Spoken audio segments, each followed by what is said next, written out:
សូមគោរពជំរាបសួរដល់បងប្អូនទាំងអស់ជាទីគោរពនិងជាទីមេត្រីនៅក្នុងគណៈពេលនេះខ្ញុំបាទទឹកសំអាងមានកិត្តិយសសារជាថ្មីសូម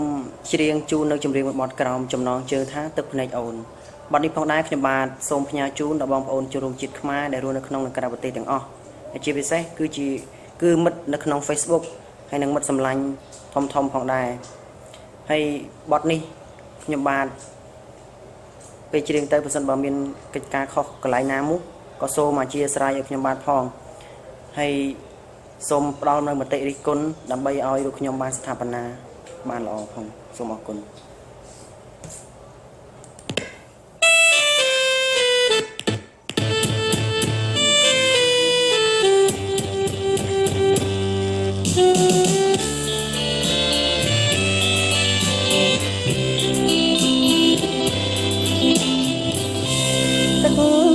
អូនដែលស្រង់លើទ្រូងបងអូនល្អស្រង់ព្រោះរឿងហើយនៅវ័យរឿងមួយអូនខ្លាចបងមិនបានទេបានជាស្រីអូនស្រង់ទឹកភ្នែកនៃស្រីរាស្មីដូចពេញរីមិនភ្លេច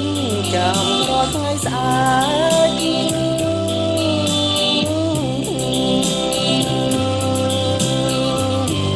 អូ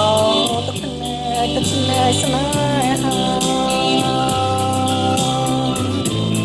រីមសច្ចាថាស្នេហ៍លោកស្រីទឹកភ្នែកអើយឈុំស្រង់មកទៀតទៅព្រោះឥឡូវបើយល់ស្នេហ៍ទាំងប្តីទុកស្រង់ភ្លៀមរៀមសូមធ្នមបីនំលោកស្រីលើដៃទាំងទ្វេ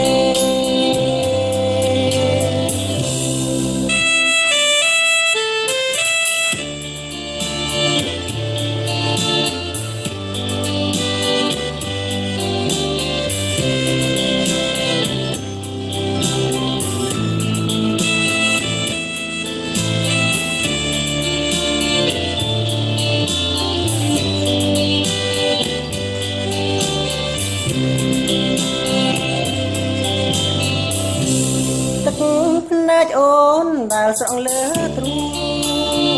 បងអូនល្អស្រង់ព្រោះរឿងហើយនៅវ័យរឿងមួយអូនខ្លាចបងមិនបានទេបានជាស្រីអូនស្រង់ទឹកភ្នែក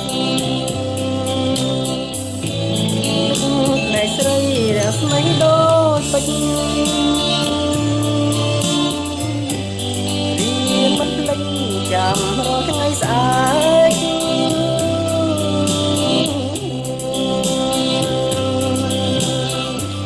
អូទឹកភ្នែកស្នេហារីមសច្ចាថាស្នេហ៍លោកស្រីភ្នែកអើយឈុំស្រង់មកទៀតទៅព្រោះឥឡូវបើយល់ស្នេហ៍ចាំក្តីឈុំស្រោបភ្លៀមរៀមសូមធ្នមបីនំលោកស្រីលើដៃទាំងទ្វេនំលោកស្រីលើដៃទាំងទ្វេនំលោកស្រីលើដៃ